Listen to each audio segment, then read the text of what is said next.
That's good.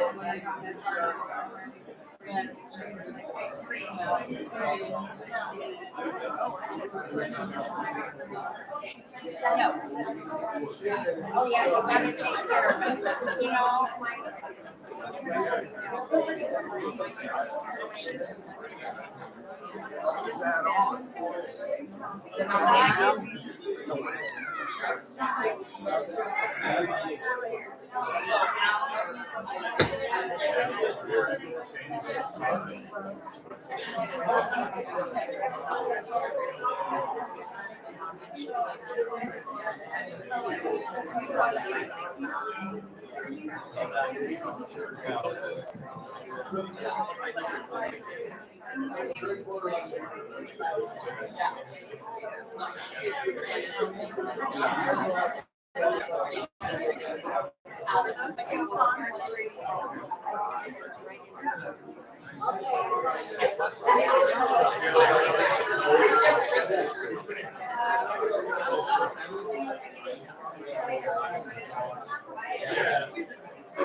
they're all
I don't know.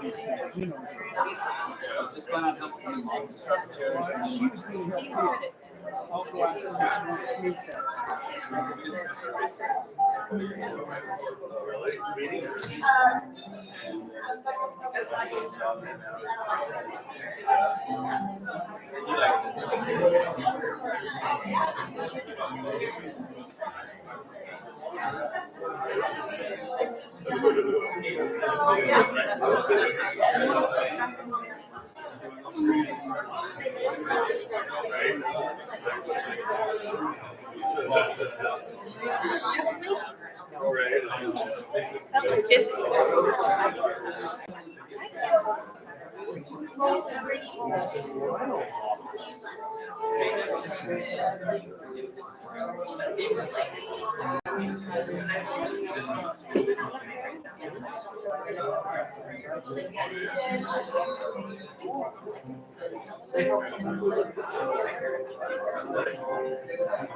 He's still in there talking with, yeah, he's in.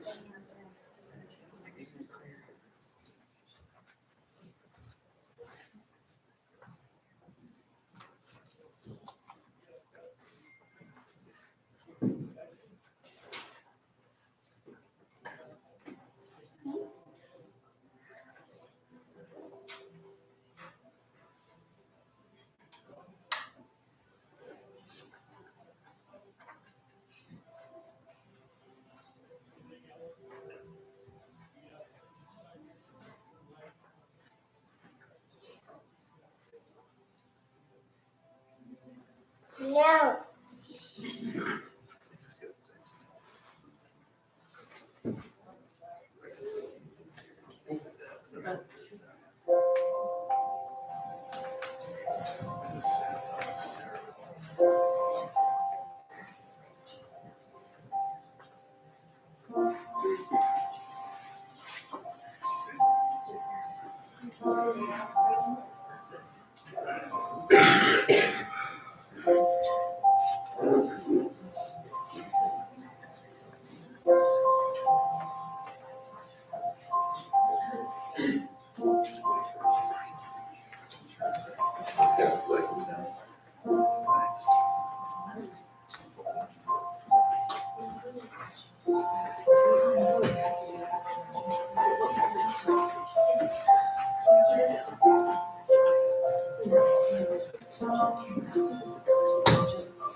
So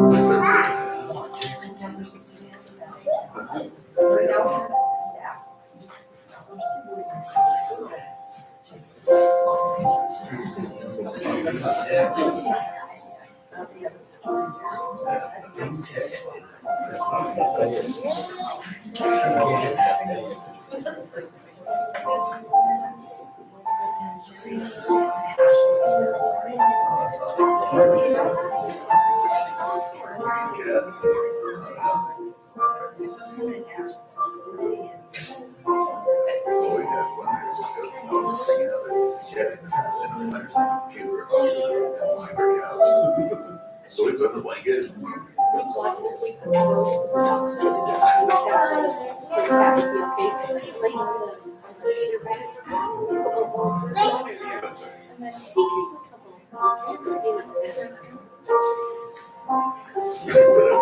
Dog crate blankets on the front porch of the street cats.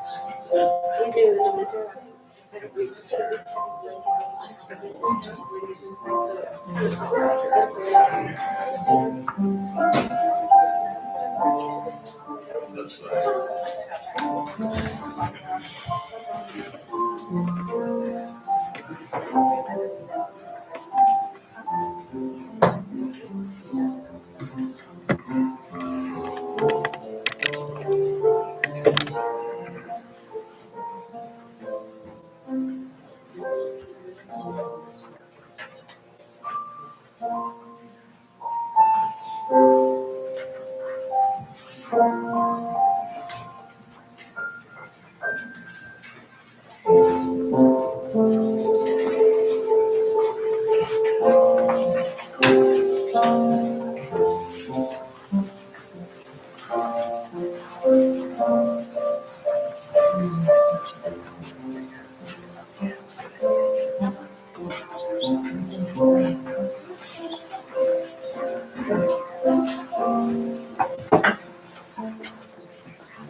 We'll invite everyone to be seated.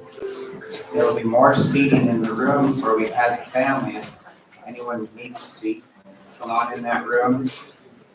And we're getting more chairs there set up so you'll all be able to sit down.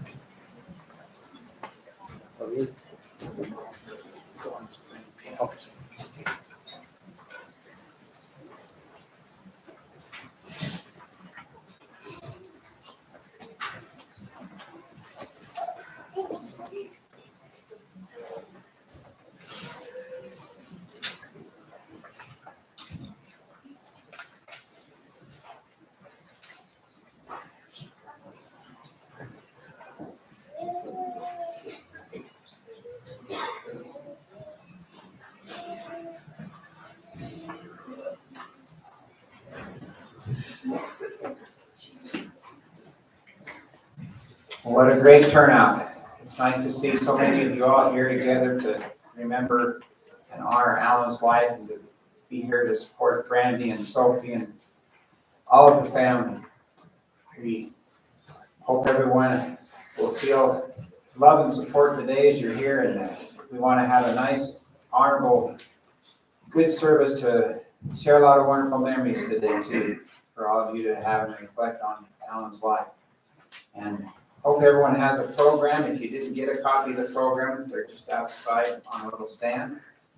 And so if you look in your programs, you'll be able to see that to start our service today, we've had a family prayer by Randy Bauman. And My name is Jeff DeNoggle. I'm a funeral director here at Walker Funeral Home, so I'm grateful for the opportunity to conduct the services for the family today. And we will go through the additional part of the services to let you know our first part of the funeral today for Alan. Today, the posted and prelude music has been kindly performed by Brittany Bound. We'll have an opening prayer shortly by Megan Jensen, and then a life sketch by Allison Kennedy. Following Allison Kennedy's life sketch, we will have Jason Crane come up and speak and share some stories and memories to us. And then we'll have a musical called Fishing in the Sky by Travis Smith, a recording. And I like that because I know Alan likes to go fishing, so that's something that I look forward to.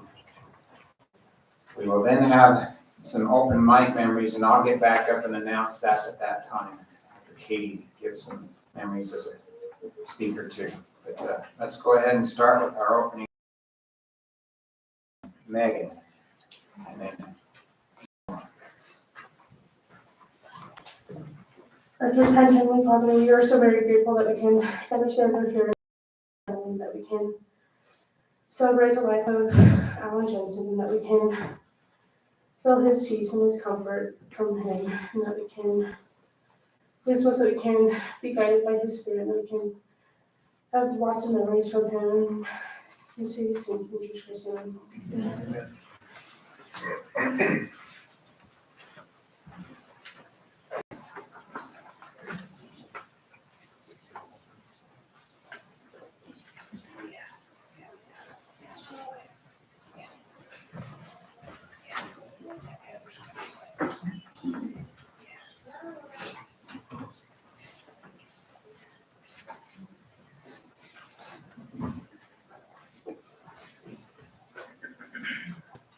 Alan Lee Jensen of Spanish Fork, Utah, passed away unexpectedly on January 20th, 2023.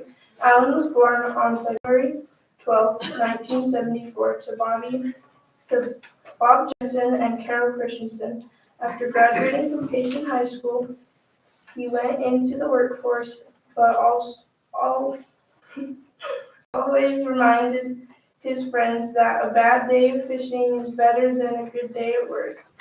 Alan worked at Hydro Aluminum Plant in Spanish Fork for over 25 years.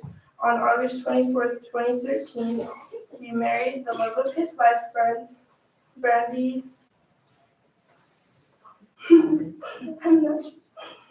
Jensen, which was the absolute most amazing wedding ever. Friends and family would always ask when the next party for their anniversary was scheduled. They had one child, Sophie, who he just adored.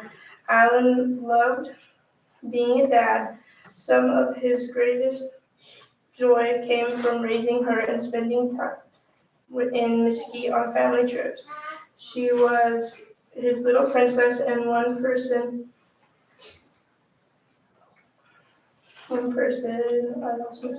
in addition, his wife, that he wanted to spend all of his free time with. Alan loved the great outdoors, youth football, and spending time with family and friends around a warm campfire talking about fishing, hunting, and the occasional adult funny joke. Those who knew him could always expect a quick-witted comment from him in any situation that would keep us in giggles with a simple smile. You always knew that he was thinking, you always knew what he was thinking. He was a true gentle giant that cherished his friendships. Seems the only argument around the Jensen house was who loved who more. I love you more, I win. Needless to say, he'll be greatly missed. Alan is survived by his wife, Brandy, and his daughter, Sophie, his mother, Carol Christensen, his brother, Steve, Lori Jensen, his two sisters, Marianne Victor, and Katie Kennedy.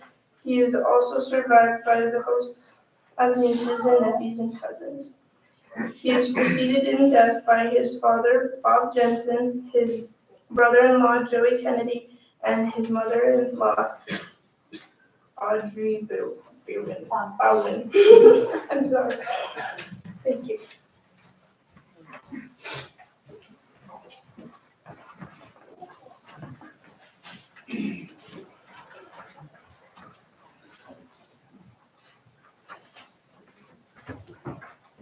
I came prepared. And he thought it was funny that I had. Okay. Randy, calm down, take a breath, and don't let the little things bother you. Thank you, everyone who could take the time out of your busy schedules to come here.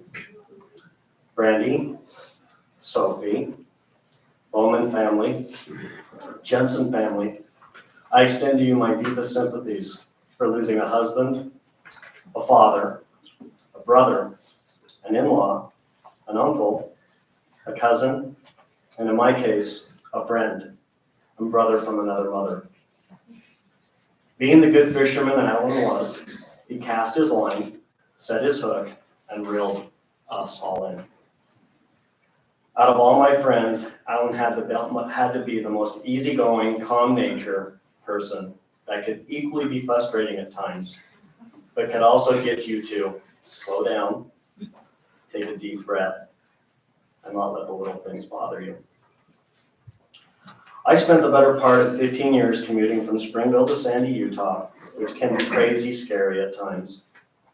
With all of us trying to get to our destinations as fast as we can, I can remember on one occasion, I was getting very frustrated with the drive, and the road rage was beginning to boil.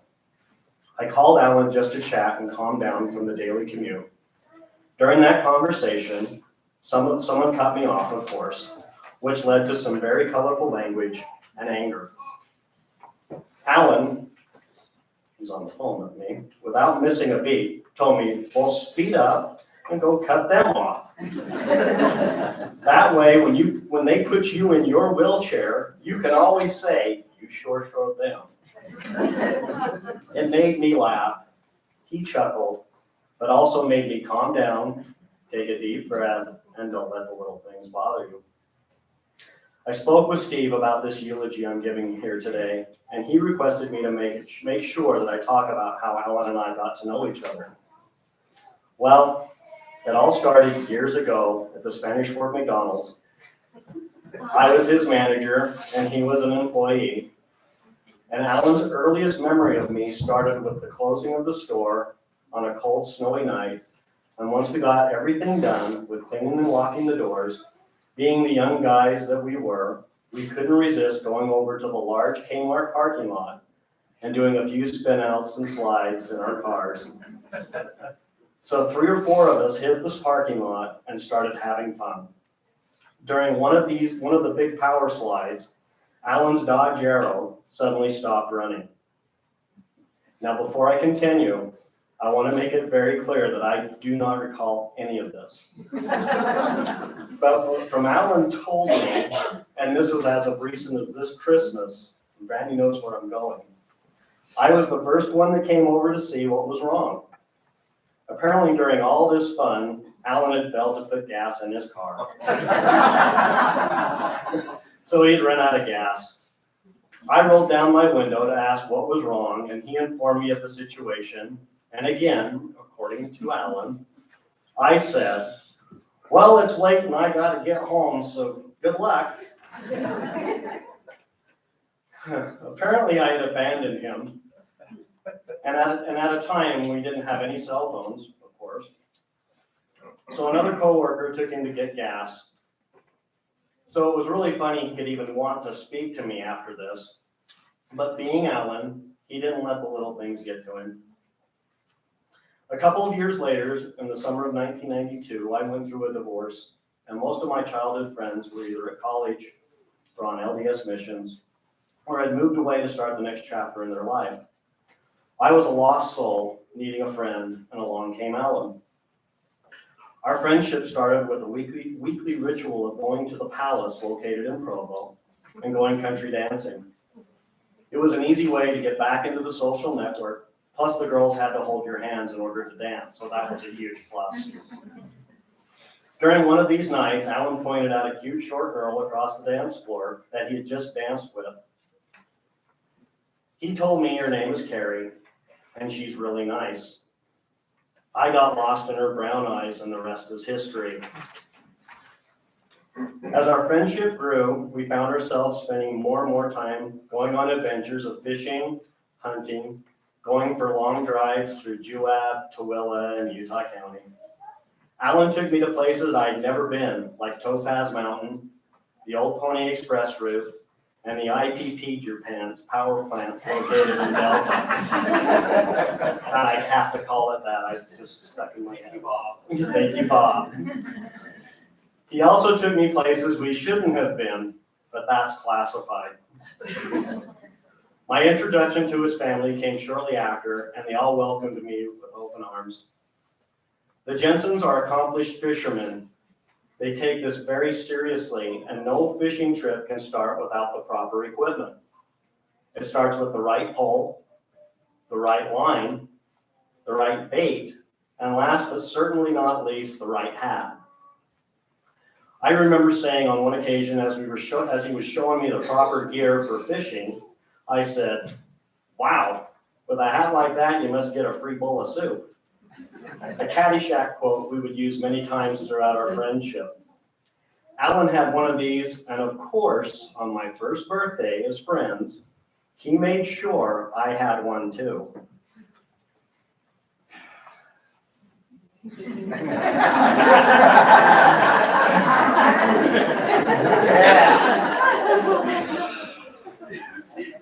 I'm all but certain Alan did get a bowl of soup, and I got the hat. As time went on, I felt like an extended family member, especially when the Jensens started sharing their cherished secrets, from Bob's bread recipe to fishing and hunting locations and gardening tips. They always treated me like family. Alan and I must have drove over 1,000 miles in that old Dodge Arrow with the CB radio. From the time we spent in the backwoods of Third Water and Rays Valley to introducing me to ice fishing at Skullfield, and of course, the spring midnight walleye fishing at Utah Lake.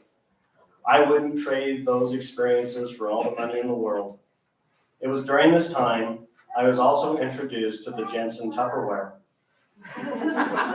Some of you know what that is. This consists of a large butter dish, like your country crock, or I can't believe it's not better, repurposed into a storage for just about anything. I recall on one occasion, Alan going to the fridge to find butter, only to be faced with about 10 to 15 options of which container they had butter. In frustration, it was at this time he declared that when he was in his own home, the butter would be placed on a plate and the butter dish would be thrown out. It made me chuckle and also wonder if that had really happened. Alan was also welcomed as a family member at the Crane House. I recall on one occasion he came over to my parents' home with 5 shirts in hand. He wanted my mother to teach him how to iron shirts, a chore my mother enjoyed since she pretty much ironed everything, and I mean everything. They spent the next hour going over the fine details of how to properly iron a shirt. My mom loved every second of it. I married Carrie in the spring of '95, and during the early parts of our marriage, we always set a place at the table for Alan at dinner. And most nights he would come over and have dinner and just talk. He was a third wheel we did not mind having. It was several years later that Alan told us about this girl he had met online, and that he wanted to go on a couple's date. So where do you go? Well, the hockey game, of course.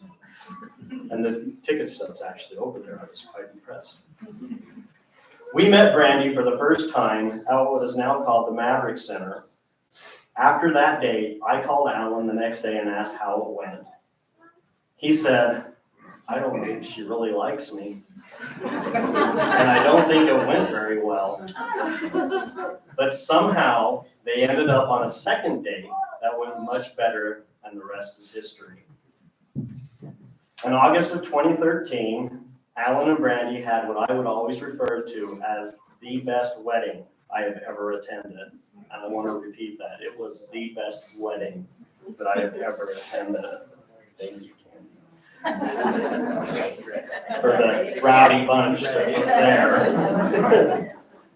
To this day, I have said that is exactly how a wedding should be done. A celebration of two people starting their life's journey together. It wasn't long after they had little Sophie, and what became one of the biggest passions in Alan's life.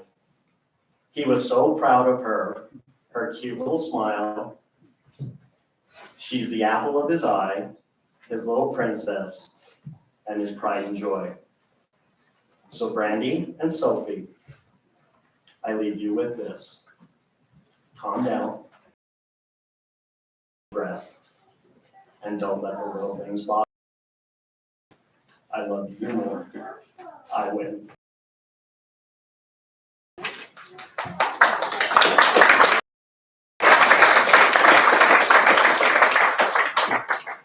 That was a great tribute.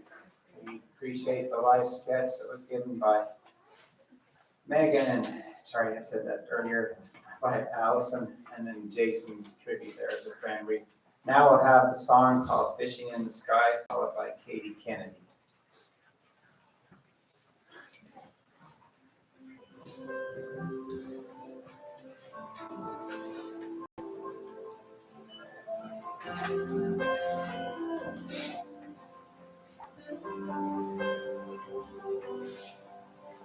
Heard about the streets of gold, mansions upon high, when you'll never grow old, no one never cries.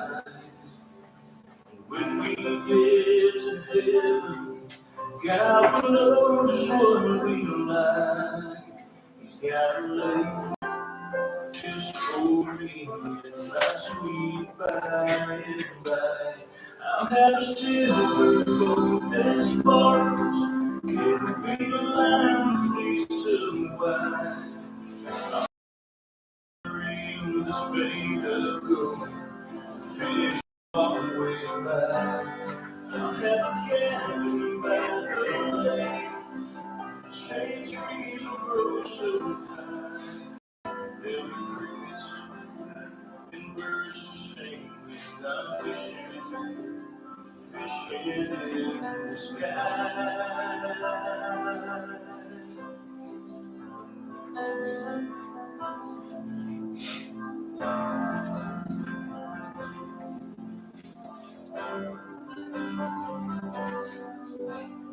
Though my dad's happy, I wouldn't wish him here.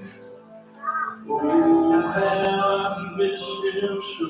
It's been a long, hard year. God, he loves and talks to me, so I won't be alone. I long so much to be with him. I can't wait to go home. It's like a fleece of white. I've got a rod reel that's made of gold. The fish they always bite. I've got a cabin by the lake. Shade trees that grow so high. Wait till you get here. I'll take you fishing, fishing in the sky. Oh, and I will see you in heaven when I die.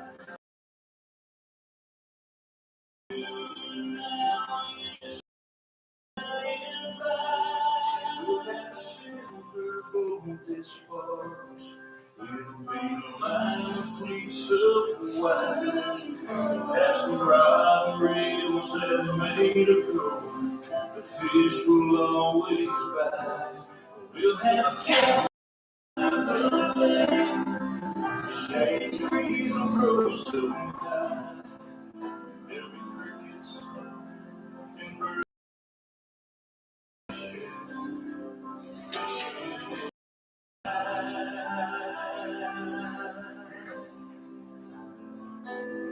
Oh, we're fishing.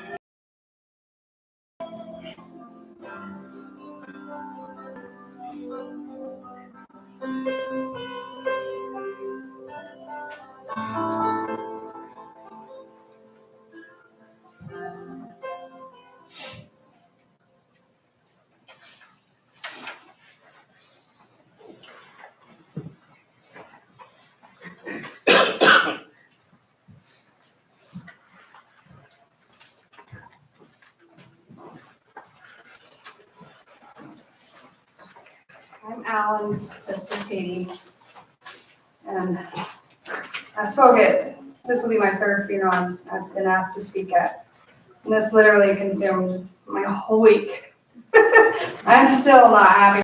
We're gonna roll with it. So there's a lot of things I wanted to talk about, and some are not appropriate.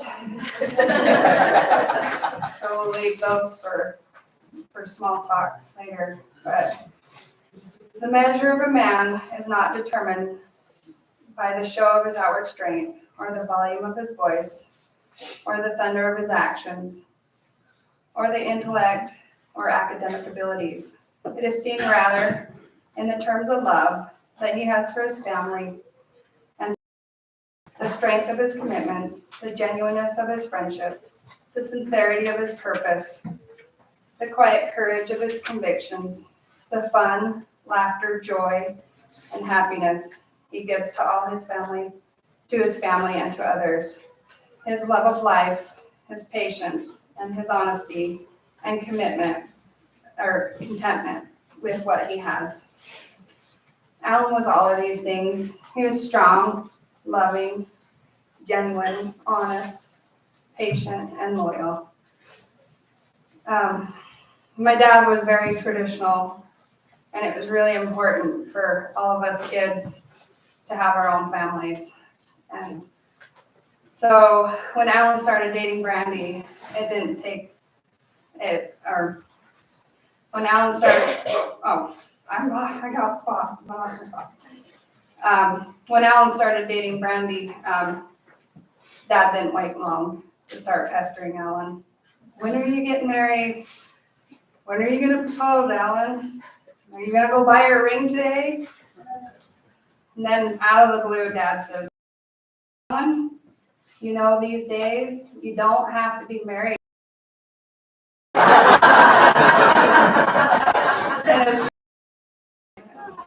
Alan was a gentleman, and he waited until the time was right to propose. But Dad did. He pestered Marion and Alan, I think, the most. And as soon as we get married, he would, same thing. He'd be on it. When you having a baby? When you having a baby? It was really important to Dad. Alan and Brandy, they married in 2013. They had a beautiful wedding. And a couple years later, they brought a precious baby girl into the world. Or I ran into him. I was a little buddy with him. They did everything together, whether it be fishing, golfing, shopping, vacationing, or going to Payson to get a haircut and maybe grab some beer entry out ahead of time. I have a little story I wanted to tell. When I was about Sophie's age, I think I was almost exactly your age. And these guys are probably going to be mad at me, but I'm going to tell a story. It's just a funny story, but when I was about Sophie's age, Marianne and Alan were fighting in the living room. And you can refresh my memory if I get it wrong, okay? Because I was little, but Alan and Marianne were fighting in the living room, and Marianne says, call 911, call the cops. And so I did. I ran right into the kitchen and I grabbed the phone and I was like, hurry, brother's beating up my sister. And anyways, a couple minutes later, Marianne comes in and she's like, Katie, did you call the cops? And I said, yeah, you told me to.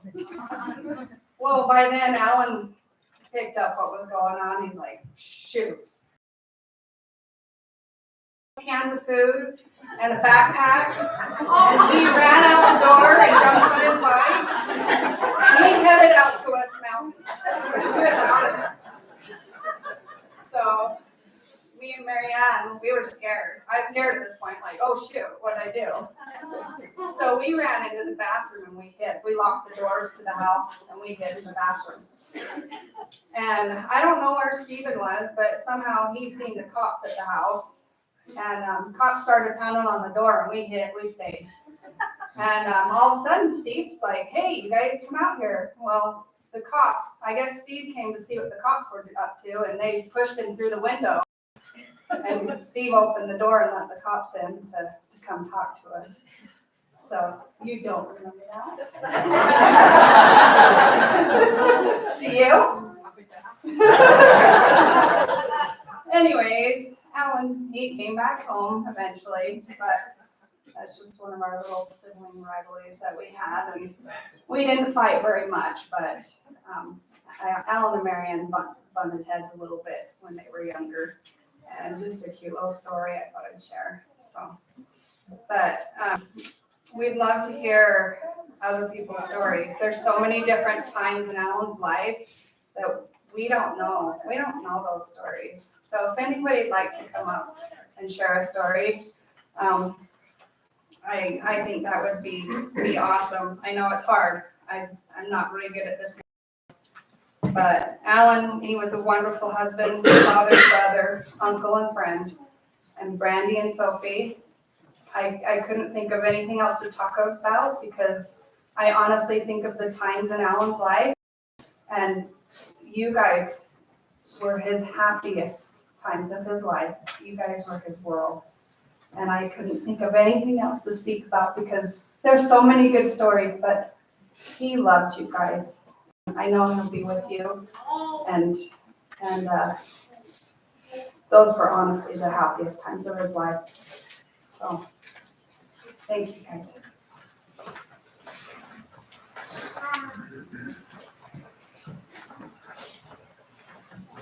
I just want to take a minute to remind everyone, like Katie's expressed, please come up and share some stories and memories. We'd like to take another 20 minutes or so of the service to allow you to come up and share those stories and personal memories. So we'll get that opportunity started.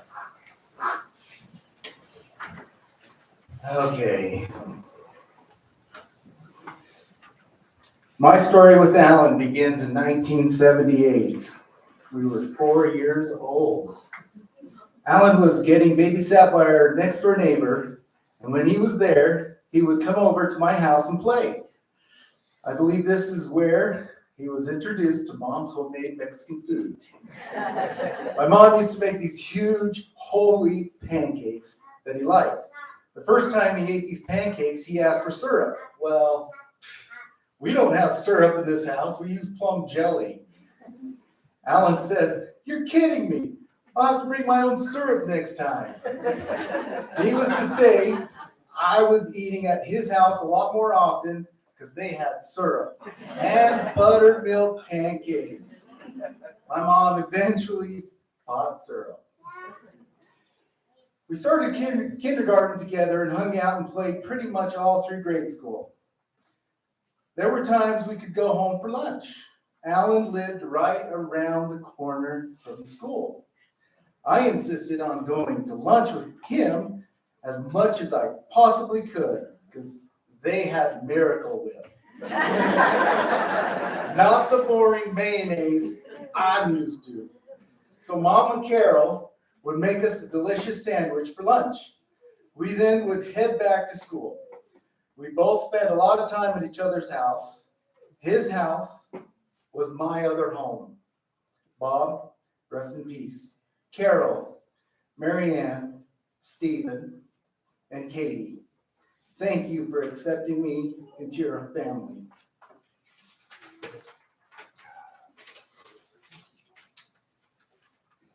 Oh, the big wood pile in the back of his house. We were looking at it one time and it looked like it was moving. We discovered it was mice running around this wood pile. The wood pile had so many mice, we decided to become mouse trap hunters. We set up traps and decided to keep score on how many we got. We labeled the traps with our initials and started the challenge. We caught so many mice, we then took it to an upper level of challenge. We had BB guns. We decided to be snipers. We needed camouflage though, so the mice couldn't see us. I believe I just had a camel hat and Alan had a camel hat and shirt. We set up our guns 5-10 yards away and waited till they moved around. And the war began. Bang, bang, bang. It was so much fun. Alan had more camo, which is the reason why he had more kills. That was my excuse.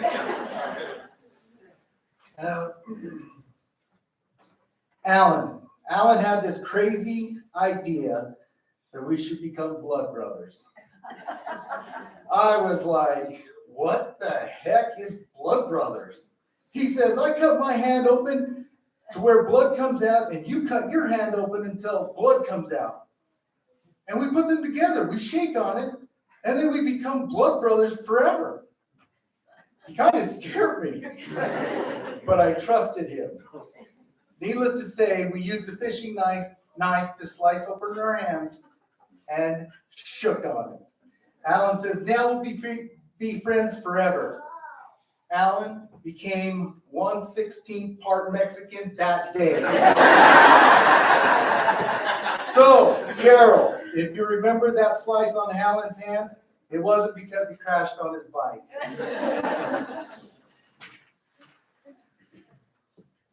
We slept over at each other's houses constantly. When we slept outside, we would sneak out and roam the streets. Yep, we were street rats. We did boy stuff like toilet papering houses and other stuff. Whenever we saw the car's lights, we would dive onto lawns of the houses and lay flat, thinking that the people driving these cars wouldn't see us. We thought we were sneaky. This time, no camo, but wore all black, blended into the night, and we didn't get caught. We rode our bikes everywhere, whether it was from home to Utah Lake or to Spanish Fork to get big ice cream cones at the frost stop, and or Salem Pond to fish. One time, my bike broke completely in half from jumping onto a curb. I fell to the ground, and as Alan helped me up, his words were, "Your parents need to stop buying you pieces of junk bikes." We put the 2 pieces of the broken bike onto his handlebars and me on the back pegs, and he pedaled me home. He was my hero. We used to get dropped off up Basin Canyon with our bikes and fishing poles and fish the lakes or those narrows that cut through the canyon.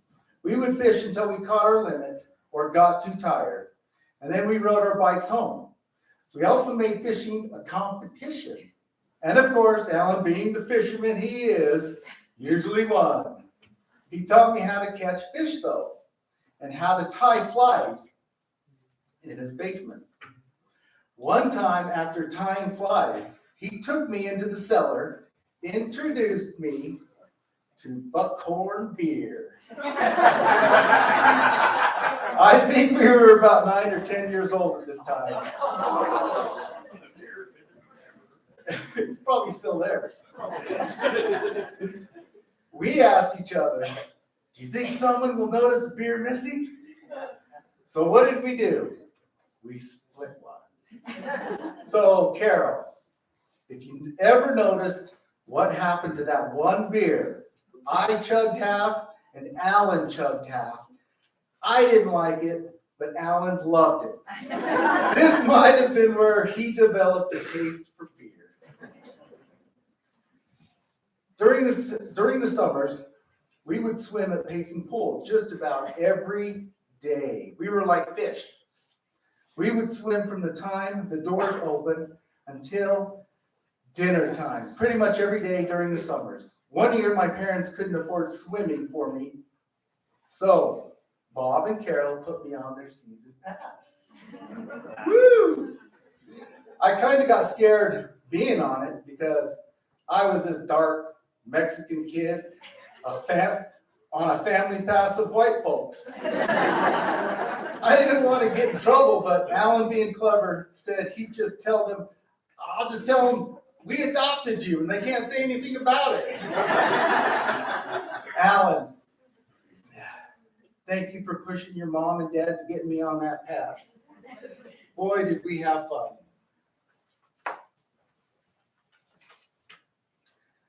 Fishing at Salem Pond one time and not catching a thing. Geese were out in the middle of the lake. Alan says, screw this, I'm gonna catch me a goose. I said, yeah, right, good luck. Well, he rigged up this line and tons of extra weights and put some kind of stinky bait on the hook. He cast that fishing line so far it flew halfway across the lake. It landed right next to the goose. And before you know it, that goose chomped on whatever bait that was.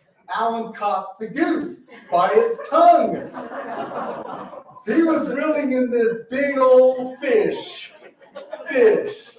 I busted out laughing, and the joy of watching Alan reeling this thing was priceless.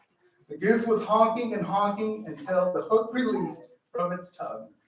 Alan was now proud he had caught a goose by a fishing pole.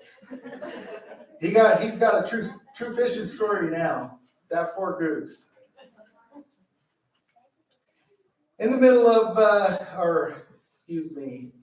in middle school, 6th, 7th grade, Alan met Ryan. The first time I saw Ryan, he was in a fight with one of the bully kids. Alan started hanging out with him, and soon he introduced me to this fighter guy. I was stoked that Ryan was our friend. He was a fighter. He can now be our bodyguard and protect us. We were inseparable after that, and have forever since been the three amigos. The three of us would roller skate at the Bonton, where we moved on from catching fish to trying to catch cute girls. Thanks a lot, Ryan. After skating, we would walk home, and on our way home was Smith's grocery store. We took a shopping cart and took turns pushing each other in it. Alan would do the best Bobcat Goldthwait impression ever. He pretended he was Bobcat shopping for Orion or a Noah while pushing us down this hill. By a show of hands, who knows who Bobcat Goldthwait is? Bobcat Goldthwait.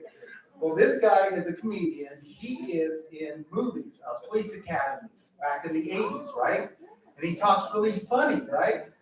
Anyway, Alan would be pushing us in this shopping cart, pretending he was Bobcat, shopping for.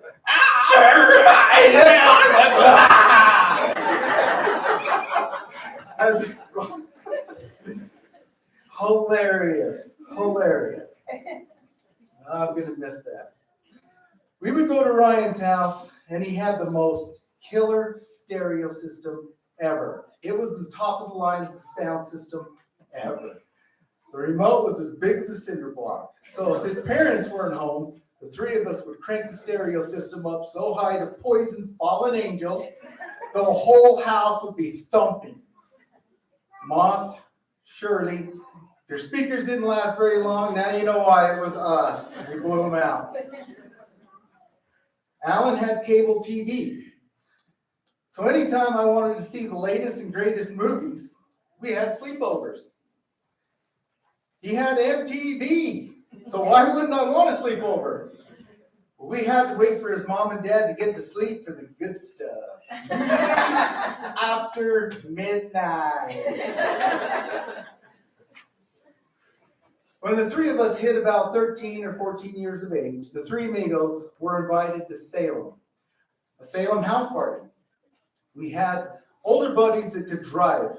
Thanks again, Ryan. We slept over at my house this time because my mom was in California and my dad sleeps through everything. So I knew we were safe and not going to get caught. So we went to this party. Well, something happened to our ride. It is now 1 o'clock in the morning and we had no ride home. Friend's car broke down or something. So we walked home. Yep. From Salem Pond area to Payson. It took us a good 3 to 4 hours. We identified our three amigos.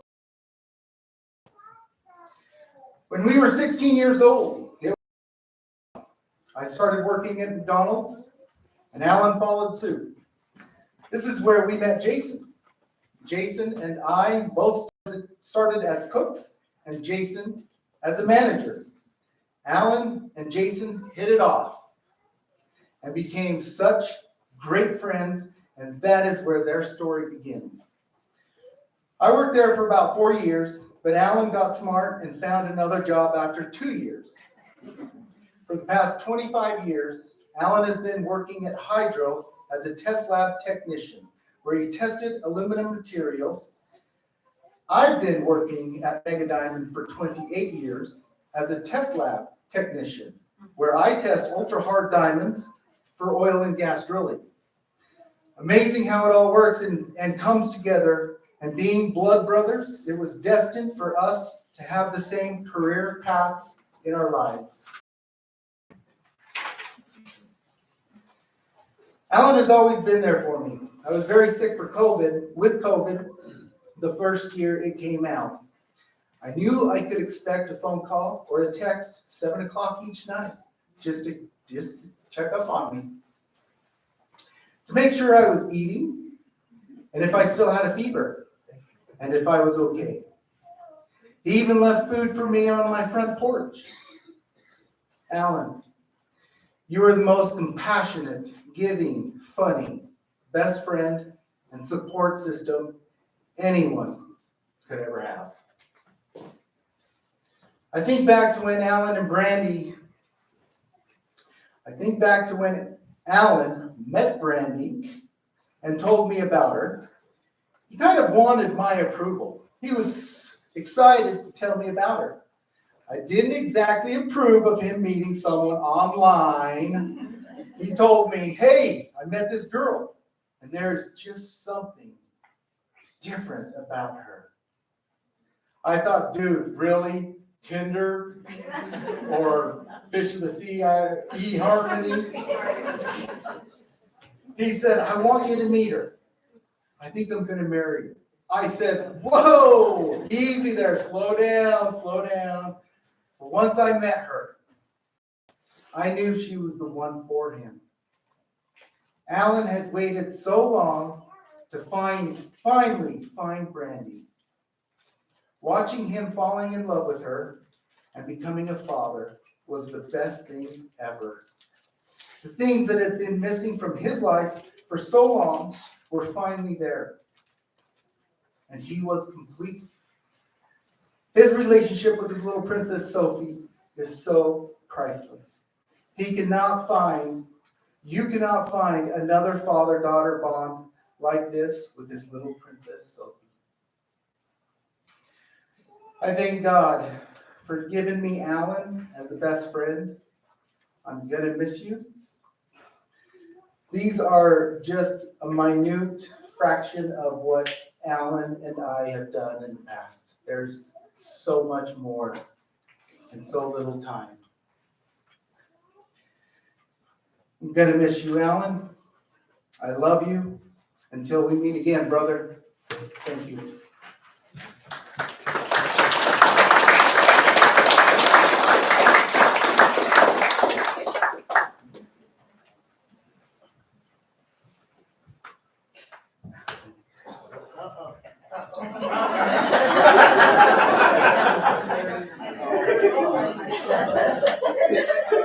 My name's Randy Bowman, and I'm the something different about Randy that attracted Alan to her. In a way, I kind of hold myself responsible for those two really getting together. I remember it was more of a romantic story that I had. It was a soft summer's eve. We were celebrating a very important person's 50th birthday party, mine. Brandy came to the party with this guy. Come to find out his name was Alan. As soon as he walked in the door and she introduced him to him, I remember walking up to him. He had these cutest little cheeks ever. And I couldn't help it. I walked straight up to him. I grabbed him by the cheeks and I just planted this great big kiss on him, right on the lips.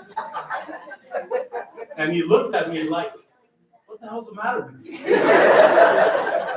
But he didn't pull away, neither did I. So we had this closeness after that, and I think that's why everybody says I am the different person about Brandy. I remember I used to always scare people away from Brandy. When she was younger, she'd bring some dudes on the truck. So when she told me about Alan, I finally met him and I walked by her after the very romantic moment we had together. I go, if he stays with you, he's a keeper. And he did. And I thank God that Alan and Brandy got together.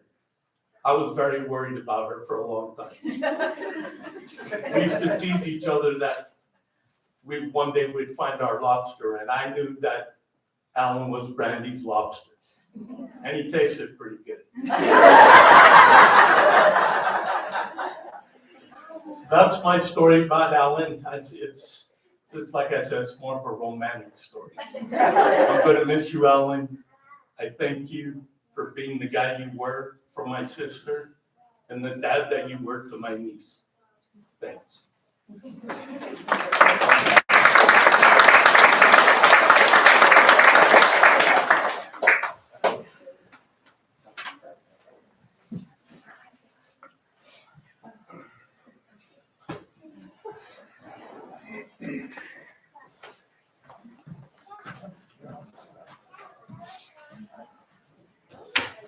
Well, I'm Ryan, I'm the black sheep. And Carol, I'm sorry, I am probably responsible for all of your gray hair. But it's at first because I'm loaded with it too. Without breaking the code and disclosing some of the Three Amigos' wild adventures, because we had a lot of them. I too wanted to,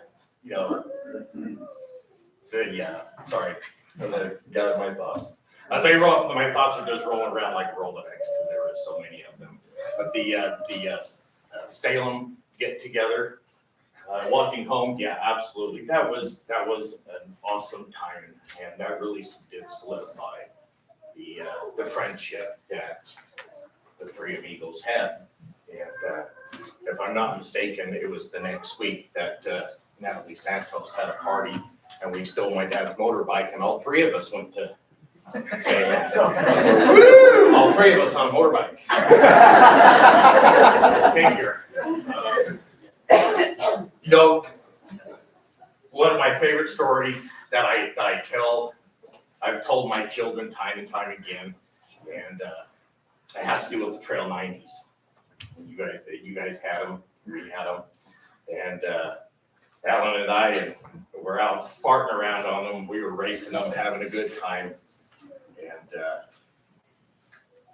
there was a northwest of the ballpark. There used to be a big field over there where we used to ride our bikes and motorbikes and so forth. And there was a time that we were just, we were riding our hills, we were kind of jumping our bikes and having a good time. And then Alan says, I'm going to Dukes and Hazard this thing. And I'm like, go. for it. This is gonna be awesome. And it was awesome.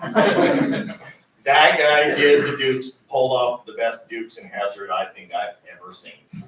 And you might not, I don't think, you may not have ever caught, Carol, that the handlebars were bent on the motorbike because we took them off my motorbike to put them on your guys' motorbike so that Ellen wouldn't get in trouble. Yeah. Like I said, I've got a lot of memories of Ellen, and I cherish them deeply. There was a time that, not too shortly after he met you, Randy, we met, Alan and I met at the cotton pond for a burger. And as he started describing you to me, he said to me, Brad, how do you know she's the one? And that was, I'm assuming he reflected because my story is about meeting Kelly. And I said to him, you asking me that question says you already know. That feeling inside of you, when you're feeling it, how do you know she's the one? It's your soul, your two guys' soul talking to each other. And he was so excited when he met you. I had never seen Alan that so excited when he met you. And the twinkle in his eye as he described you. You were, couldn't say any better. As his brothers. You were his world. You are his world. So he was the other twinkle in his eye as well.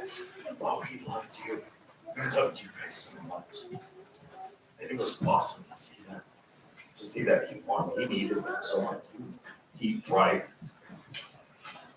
for that type of relationship which he had. Like I said, I got a lot more memories, and we'll have to write those down and share them with everybody. Man, we got a lot of them. Steve, remember when Ellen blew the hole in the truck, in the we were out party dogging. Broke the cardinal rule, treat every gun that it was loaded and blew a hole in. And my truck was only 3 months old. What was that? How far was it from town? Yeah, we were out in Rock Springs, Wyoming. Luckily, it hit the frame and it blew apart. But yeah, watching the color drain out of Alan's face was quite funny. Now that we can laugh about it, but I know that you, me, we're all looking at each other like, okay, nobody's missing any body parts. Hop out of the truck. Wow. Home like this. Yeah, there was a lot of them. Alan and I went, we did a lot of hunting, a lot of fishing. The Plymouth Arrow. Oh man, did we have a lot of fun in that one. Boy, did we. Wow. There was one time we were out in the ocean, as a matter of fact, and we were stuck in the mud. And we were trying to push, he said, push the car out and wasn't going anywhere. And Alan said, we don't need no four-wheel drive, watch this.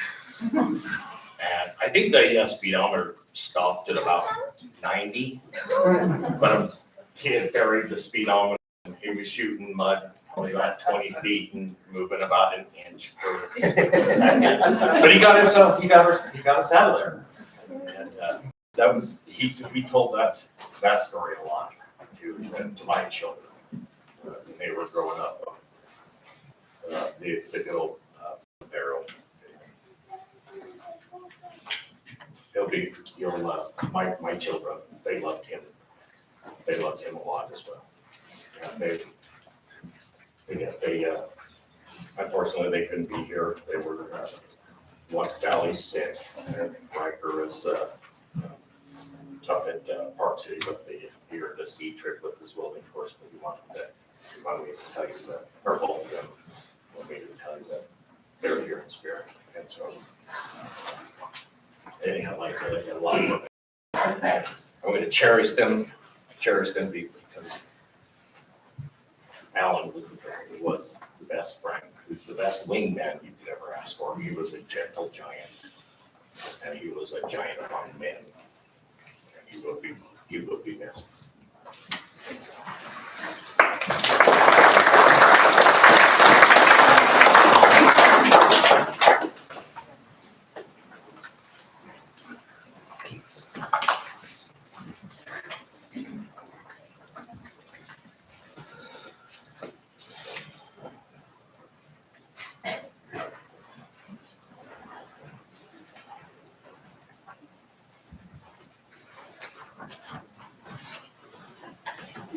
Well, those are terrific memories that everyone's come up to share, and I know everyone here's got more of those memories. And the thing that's going to be special is for all of you to when you get together and when you especially continue to spend time with Brandy and with Sophie and all of you, you want to keep these special things that you've had with Alan going. As I've been here with all of you today, it's been kind of nice for me to reflect on a lot of things. I know I'm not related to anyone of you here, but my mom is a Jensen, and so I feel like I'm part of your family in a way, because half of me is a Jensen.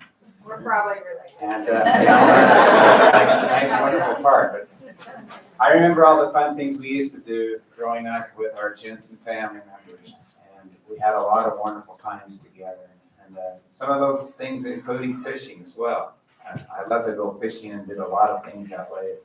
And so hearing these memories and stories has been really terrific.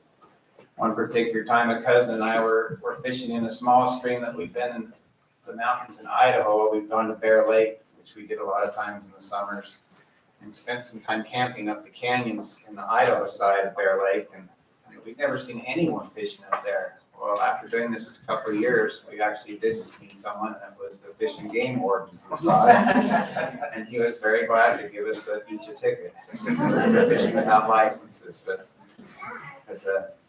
we did a lot of good things. So hearing Alan's stories with his friends and family too were nice. I remember a time going fishing with a friend that we were out Salt Lake fishing and just having a good time. And I found out when we got home that our mothers had called the sheriff department after us, thinking, where are we? Because it was really late.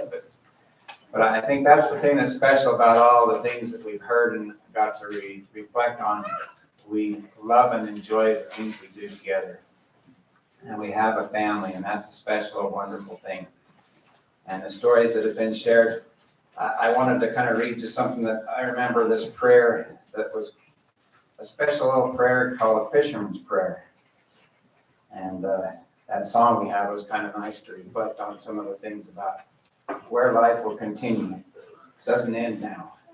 God grant that I may live to fish until my dying day. And when it comes to my last cast, I then most humbly pray, when in the Lord's safe landing net I'm peacefully asleep, that in his mercy I may be judged as good enough to keep. And I would hope that all of us can stay strong, be here to help each other. Brandy and Sophie, things you get to accomplish when you have success finding and catch your best catches, your sweetheart. And so it's awesome that you have one another, and you have a beautiful princess daughter, and she can have a great time going out doing things, camping and fishing with all of you, and spending time doing things she loves, where all of you can pitch in and help her as much as you can, so that those memories that Alan would love to have you share for her, she can enjoy those things just like he's gotten to do with each of you. So the three of you, those can enjoy doing things together and help Sophie remember it and be a part of Alan's life that way. And all the Jensen and also the Bauman family members too can continue this legacy that Alan's left for each of you. So we hope that as you're here today, that you can all lift each other up. And thank you for being here to help us have this wonderful tribute for Alan's life. And we'll conclude this service now by closing the services with a prayer. And thank you all for being here. Our prayer will be given by Brian Bauman. And then after that prayer, I'll come back up and announce some things for our pallbearers.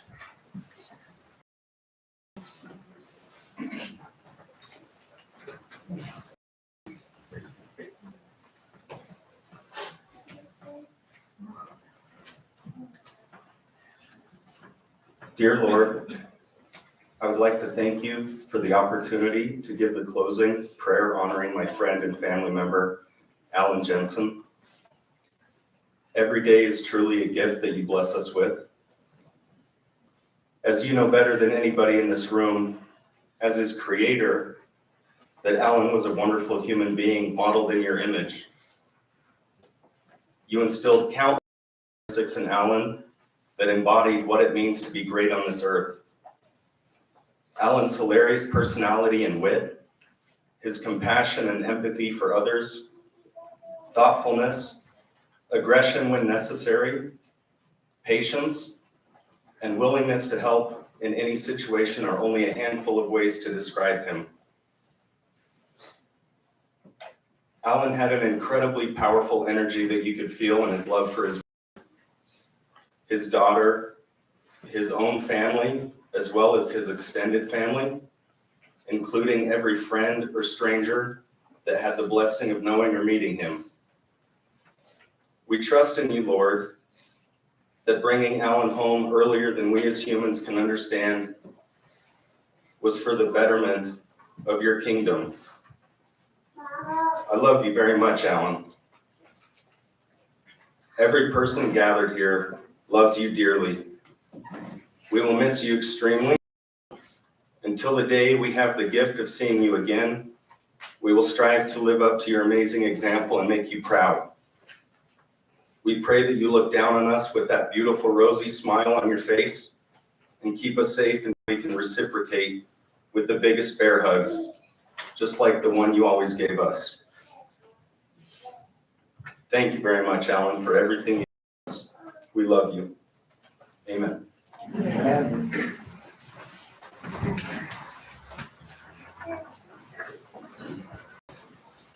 Thank you for the prayer. Our pallbearers today are on our program as well.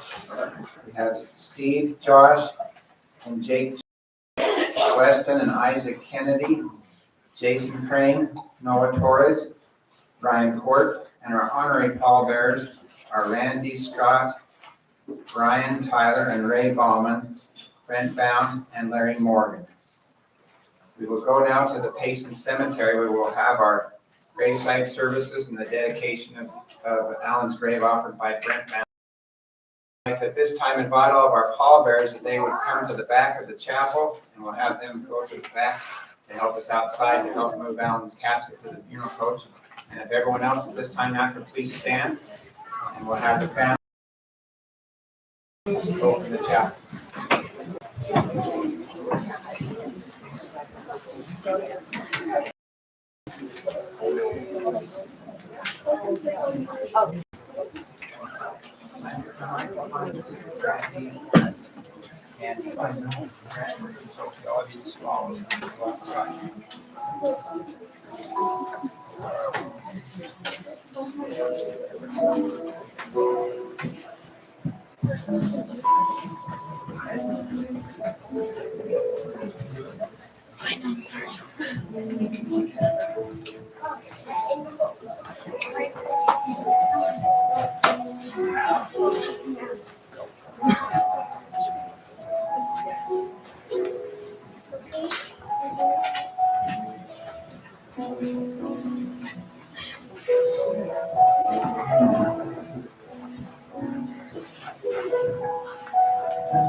Giving grandpa hugs.